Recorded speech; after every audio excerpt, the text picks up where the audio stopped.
Hello my wonderful people, my name na Ogechi. I promise na say I go dey bring una back to back news. E dey play and e dey show. My country people, I tell una say anything wey I see wey good I go bring am come show una. No be only me go hear this one and no be only me go see am with my krokro. I want una watch this video. Please, after watching this video, touch the share button, share am as much as you can share. Thank you guys. Let's go, let's watch the video. To run due to a pending lawsuit against him and for his running mate, Shettima, who was still a serving senator when he ran for office. He alleged that it is in clear breach of the Electoral Act, and in consequence, Peter Obi, among other prayers, is asking the tribunal to issue him a certificate of return as the duly elected Nigerian president, or in the case where it cannot do so, he's urging the panel to cancel the entire election and hold fresh polls, of which the APC presidential candidate Bola Ahmed Tinubu will not be on the ballot. Godfrey Eshemoge, Arise News. Well, Arise legal analyst Chinwe Izegbe joins us now for more on this. Chinwe, good to see you and thanks for your time. Finally, the battle is here, but again, we need to quickly establish this. It's not about looking at the matter that is in court. We're trying to look at some of the key concerns that may come up on D-Day. So, Chinwe, help us paint a picture of what this will mean for Nigeria's democracy as the Labour Party goes to the court. Hello, Ngozi. Hello, Salami. How are you? Very well, thank you. Go ahead. Now, you know that the Presidential Election Tribunal is one that has been constituted under the Nigerian Constitution. At the same time, we have very strict time bounds within which the tribunal must comply, and all parties, including the applicant and the respondent, they both must comply with very strict time limits, and what we lawyers refer to as sui generis, which means time bound, and which means that each party must file their petition within a specified time limit. So all lawyers have very, very strict compliance. They must comply with all the Electoral Act, regulations and statutes. For example, even though we do not want to speak so much about the varied details of the case, we can actually refer to Section 134 of the Electoral Act, which states exactly what the grounds must be. So before a petition is filed, either at the tribunal, by the NAS, or by the Presidential Election Tribunal, by the president-elect who is actually contesting the election, we must look at Section 134 of the Electoral Act. Now that says, in effect, that first ground that must be established without being sub judice is that the candidate who was elected did not comply with the age, or there was no prior prerequisite qualification. That is the first ground.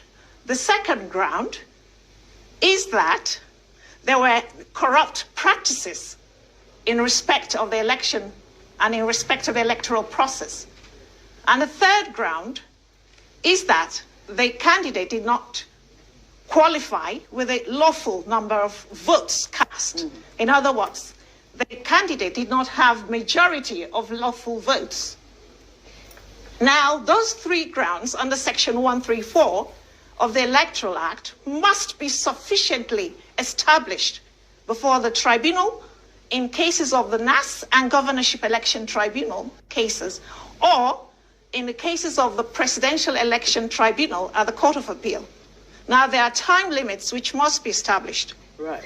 The first one is that 21 days is all they have to comply from the date that election results have been declared to the first date of the hearing. Now, those 21 days started from 1st of March, as we know. So from 1st of March, it should expire in today.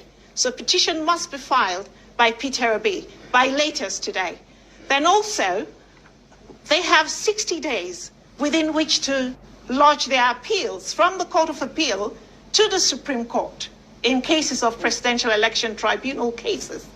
Now, for the NAS and governorship election tribunals, they have 180 days from the date of the first hearing to the last date of the decision that's been made by the tribunal or the court. Right. So there are very strict time limits, Ngozi, Fantastic, which must be complied with. And thank you so much for breaking it down for us. Let's bring in, help us deepen it even further. Frank, good to see you. You've been on top of this for a while, of Peter Obi going to court on the prayers, the two prayers that he made, and the grounds on which he is approaching the court. Help us get a deeper grasp of what the issues are here.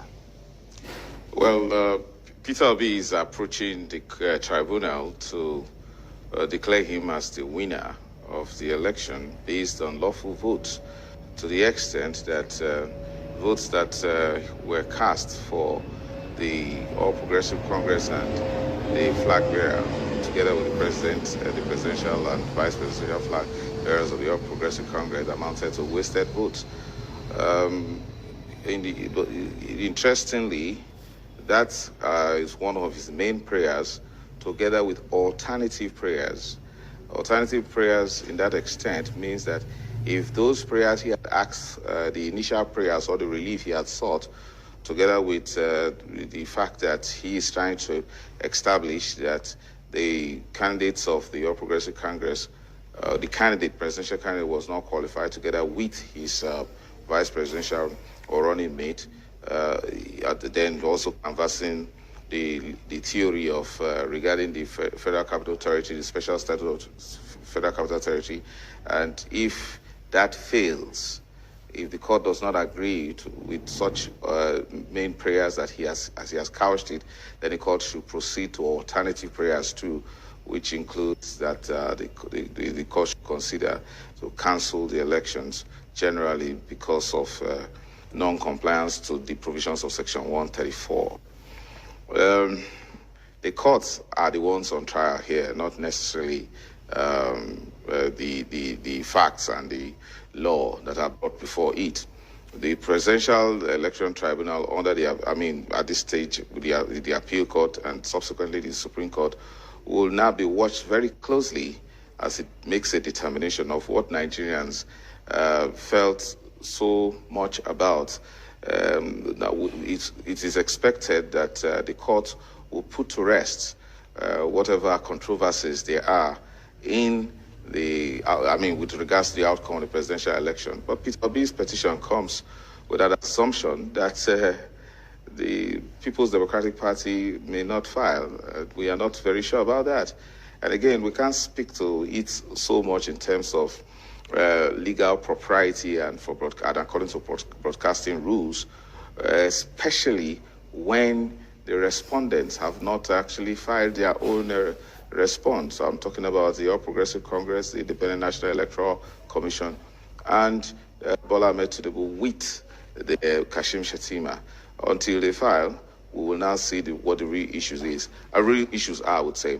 But again, I must close on this line by saying that because Nigerians have been so worried about the status of the court on whether or not they deliver justice, in this case the Presidential Election Tribunal, it is important that the court does everything possible to make its proceedings quite public, to the extent that for once, as we have seen in other climes, like not too far away Ghana here, where we have seen live proceedings of live broadcast of the proceedings of Presidential Electoral Tribunal. We're hoping that the court, in this case the Court of Appeal, will adopt that, because I believe that we successfully led a campaign that convinced the National Judicial Council that it is time we have had live broadcast of court proceedings in Nigeria. This should be the time because justice is rooted in confidence. It's not enough that Nigerians hear about pronouncements from the Court of Appeal on this matter or ultimately from the Supreme Court, but they should have opportunity to participate in the way the litigation process is done, to the extent that we will see tendering of pieces of evidence, proof of whether or not certain results were cooked, or why certain states or certain results should be cancelled, and why, after counting lawful votes, anybody should be declared winner or loser in that regard. So the courts are actually the ones on trial here. Thank you guys for watching this video. More are still coming. Please touch the share button and share the video. Thank you for watching.